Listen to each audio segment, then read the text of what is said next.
वजन कमी करायचंय तर आपल्याकडे एक वेइंग बॅलन्स असायलाच पाहिजे. कारण पुढे सांगतेच. आजच्या दिवसाची सुरुवात झाली होती 7:30 वाजता. दररोज सकाळी उठलं की ह्या गॅलरीमध्ये यायचं, हा सगळा व्ह्यू बघायचा आणि दिवसाला सुरुवात करायची. तर आज सुद्धा जास्वंदीला खूप सुंदर असं फूल आलेलं होतं आणि हा सगळा व्ह्यू बघून मी मात्र एक्सरसाइजला सुरुवात केली. पहिले तर 20 ते 25 मिनिटं छान अशी सायकलिंग करून घेतली. त्यानंतर बरोबर 20 ते 25 मिनिटंच मी योगा आणि थोडंसं वर्कआउट करून घेतलं.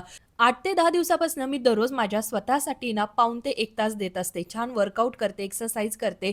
कारणही तसे आहेत ते तुम्हाला माझ्या लाँग व्हिडिओमध्ये बघायला भेटतील. एवढीच एक्सरसाइज केली तरी सुद्धा मी घामाघूम होऊन येते आणि इतका घाम तर निघालाच पाहिजे. तर आज माझं वजन आलेलं होतं 75.7 आणि काल माझं वजन होतं 75.6. तर आज माझं वजन आहे ना 100 ग्रामने थोडंसं वाढलेलं आहे. जे काही वरचे डिजिट आहेत ना, तर तेवढं माझं वजन वाढलेलं आहे. आणि ह्याच कारणामुळे आपल्याकडे वेइंग बॅलन्स असायलाच पाहिजे. आपण दररोज जी एक्सरसाइज करतो, जे खातो, तर त्याने आपलं वजन वाढते की कमी होते. ह्या सगळ्या गोष्टी ना आपल्याला दररोज सकाळी-सकाळी बघायला भेटतात. वजन कमी झालं तर आपल्याला एक मोटिव्हेशन भेटतं की नाही चला आता वजन कमी होतं, एक्सरसाइज चालूच ठेवली पाहिजे आणि वाढलं तरी सुद्धा असं वाटतं की नको आता वजन वाढायला लागलंय. एक्सरसाइज आणि डाएट केलाच पाहिजे. तर दोन्ही गोष्टीमुळे फायदाच होतो. पण ते बघितलं तरच आपल्याला कळतं वाढते की कमी होतंय.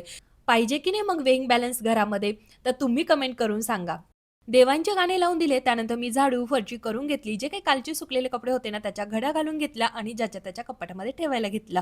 ह्या छोट्याशा ऑर्गनायझरमुळे माझं काम खूप सोपं झालेलं आहे. सकाळी-सकाळी मला कुणीही विचारत नाही, सॉक्स कुठे, रुमाल कुठे? तुम्हाला हवं असेल तर वरती प्रॉडक्ट टॅग केलेला आहे, नक्की चेकआउट करा. त्यानंतर मी फ्रेश झाली आणि पहिलं तर पूजाच करून घेतली. बाप्पांना सुद्धा त्यांच्या आवडीचं फूल दिलं. चलो बाय.